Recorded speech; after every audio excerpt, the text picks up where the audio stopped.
Hi everyone, आप सभी का स्वागत है एक बार फिर से एक नए वीडियो में। आज के इस वीडियो में हम लोग कक्षा 8 का मैथ का प्रोजेक्ट रेल का ओरिजिनल क्वेश्चन का सॉल्यूशन लेके आए हैं। 100% यहीं से आएगा तुम्हारा एग्जाम में। अगर नहीं आया तो तुम चैनल को अनसब्सक्राइब कर देना। इससे पहले तुम चैनल पे नए हो तो चैनल को सब्सक्राइब करके रखो, ताकि तुम्हें इसी तरह के वीडियो मिलता रहे। तो तुम्हारा विषय होने वाला है गणित, और तुम्हें समय 1 घंटा दिया जाएगा। और टोटल कितने अंक का होगा? 20 अंक का होगा। तो तुम नए हो चैनल पे तो चैनल को सब्सक्राइब करो। आइए शुरू करते हैं क्वेश्चन पे। इसमें तुम्हें पहला क्वेश्चन पूछा जाएगा, 125 का घनमूल क्या है? तो 125 का घनमूल होता है 5, यानी कि ऑप्शन ए इसका राइट आंसर हो जाएगा। अब आते हैं क्वेश्चन नंबर सेकंड पे। निम्न में से किसका घन विषम होगा? तो घन विषम होने के लिए तुम्हें उसको अगर 3 बार गुना करोगे और लास्ट में जो संख्या आएगा वो 2 से डिवाइड नहीं होगा तो वो विषम घन संख्या होगा। तो यहाँ पे तुम इसका लास्ट संख्या क्या है? 28 है। तो 28 में कितना है? 8। 8 को 3 बार गुना करोगे तो क्या यह सम आएगा या विषम? तो इसका आएगा तुम्हारा, ये आएगा तुम्हारा सम आता है। तो ऑप्शन ए गलत होगा। इसी तरह इसका भी लास्ट डिजिट 8 है तो ये भी गलत होगा। जो तुम्हारा लास्ट डिजिट होने वाला है वो है 5। 5 को तुम 3 बार गुना करोगे तो इसका मान होता है 125।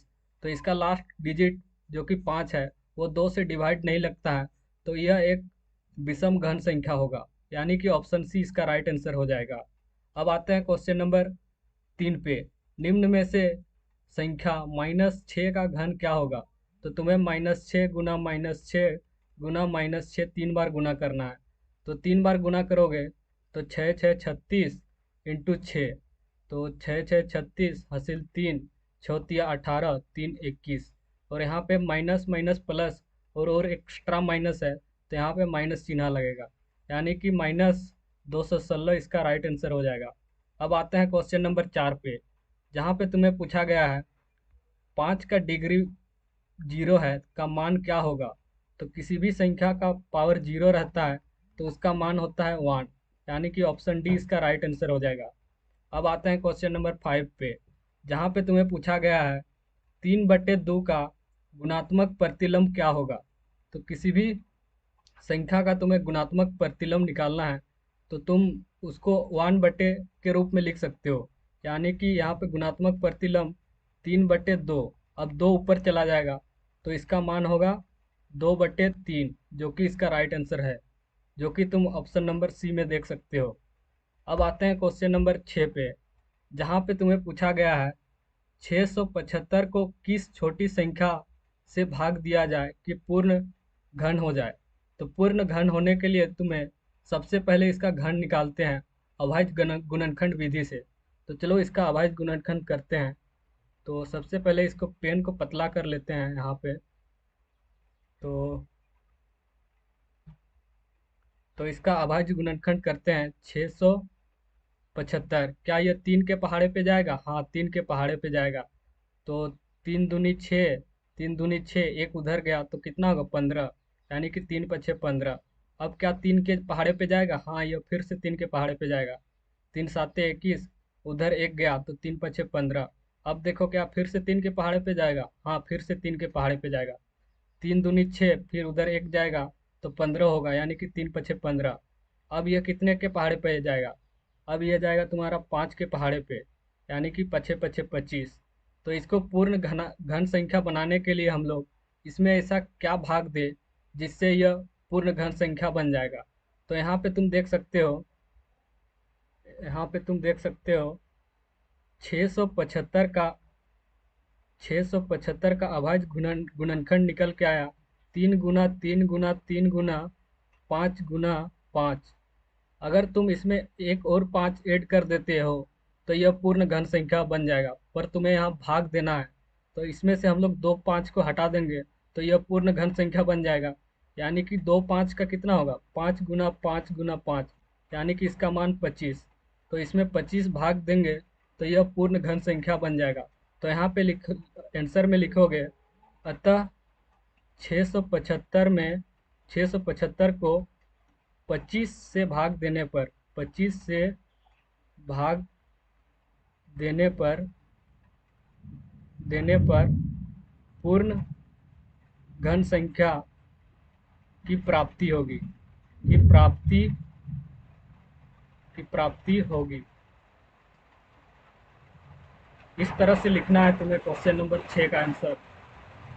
अब आते हैं क्वेश्चन नंबर 7 पे, जहाँ पे तुम्हें पूछा है m का मान ज्ञात कीजिए और क्वेश्चन में दिया हुआ है 5 का पावर m भागा 5 का पावर -3 बराबर 5 का पावर 3।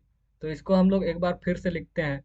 तो यहाँ पे 5 का पावर m भागा 5 का पावर -3 बराबर 5 का पावर 3 इस तरह दिया है। और तुम्हें पता है अगर a का पावर m बटे a का पावर n रहता है तो इसका मान होता है a m माइनस n। तो यहाँ पे तुम्हें दिया है 5 का पावर m बटे 5 का पावर -3। तो इसको तुम लिख सकते हो 5 का पावर m -3 बराबर तुम्हारा मान कितना होगा 5 का पावर 3। तो यहाँ से मान निकल के आएगा 5 का पावर m+3 बराबर 5 का पावर 3। तो यहाँ पे m के मान कितना रखेंगे कि 5 का पावर 3 आ जाए। तो यहाँ पे तुम m का मान रखोगे 0, तो m का मान 0 जो कि इसका राइट आंसर होगा। अब आते हैं क्वेश्चन नंबर 8 पे, जहाँ पे तुम्हें पूछा गया है यदि किसी संख्या को 4 से गुना किया जाए तो उसका घन कितने गुना हो जाएगा। तो इसका उत्तर होगा इस प्रकार से तुम्हें सॉल्व करने हैं।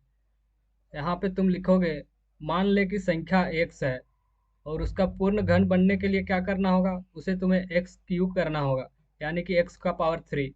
और नई संख्या तुम्हें 4 से गुना करना है यानी कि नई संख्या क्या होगा 4x होगा। यानी कि 4 से गुना करोगे 4 गुना x तो 4x होगा। तो नई संख्या कितना हुई 4x। अब नया घन कितना होगा, तो नया घन होगा तुम्हारा 4x का क्यूब। तो 4x का क्यूब करोगे तो कितना हुआ 64 क्यूब। तो नया घन कितना गुना होगा, पुराना तुम्हारा था x³ और नया घन तुम्हारा हुआ 64 x³। तो नया घन होगा तुम्हारा 64 गुना हो जाएगा, इसका राइट आंसर होगा। अब आते हैं क्वेश्चन नंबर 9 पे, जहाँ पे तुम्हें पूछा गया है एक घनाभ की लंबाई चौड़ाई ऊंचाई क्रमशः 5 सेंटीमीटर 2 सेंटीमीटर 5 सेंटीमीटर है। तो एक घन बनाने के लिए कितना घनाभों की आवश्यकता होगी। तो इसका उत्तर तुम देख सकते हो यहाँ पे, जहाँ पे तुम्हें दिया है एक घनाभ की लंबाई 5 सेंटीमीटर चौड़ाई 2 सेंटीमीटर ऊंचाई 5 सेंटीमीटर और घनाभ का आयतन क्या होता है। घनाभ का आयतन होता है लंबाई गुनी चौड़ाई गुनी ऊंचाई होता है। तो इसको तुम मल्टीप्लाई करोगे 5 गुनी 2 गुनी 5, तो इसको गुना करोगे तो इसका मान निकल के आएगा 50 सेंटीमीटर क्यूब। और घन बनाना है तो घन का आयतन होना चाहिए a³ यानी कि a का पावर 3 होना चाहिए। तो 50 का निकटतम घन पूर्ण क्या होगा 125 जो कि 5 का क्यूब होगा। तो यहाँ से तुम 125 को 50 से भाग दोगे तो 2.5 जो कि एक पूर्ण संख्या नहीं है। तो फिर आगे लिखोगे 150 का 5 घनाभ यानी कि 5 गुना 50 यानी कि 250 जो कि 8 का क्यूब यानी कि 512 तथा आधारित स्पष्ट उत्तर है। तो इसका आंसर हो जाएगा इसी तरह से 10 का क्यूब करोगे तो 1000 सेंटीमीटर, 1000 को 50 से भाग दोगे तो 20 घनाभ की आवश्यकता होगी यानी कि इसका राइट आंसर हो जाएगा 20। अब आते हैं क्वेश्चन नंबर 10 जो कि तुम्हें सॉल्व करना है। यदि a बराबर -1 है और b बराबर 2 है तो निम्न का मान ज्ञात कीजिए। तो तुम्हें इसके आंसर निकालना है। तो पहला का तुम्हें दिया है a का पावर b इंटू b का पावर कितना है a है। तो इसका मान रख के आंसर निकाल सकते हो। यहाँ पे तुम्हें -a इसका पावर कितना है, इसका पावर 2 है गुना b का मान कितना है 2 है और उसका पावर कितना होगा -1 होगा। तो यहाँ से a का स्क्वायर होगा तुम्हारा 1 गुना 2 का पावर -1 यानी कि बटे में आएगा यानी कि 1/2 जो कि इसका राइट आंसर होगा। तो इसी तरह से तुम क्वेश्चन नंबर बी सी और डी का भी सॉल्व कर सकते हो। अगर वीडियो पसंद आया और नेक्स्ट सब्जेक्ट का भी पाना चाहते हो तो चैनल को सब्सक्राइब करो और दोस्तों के साथ शेयर करो।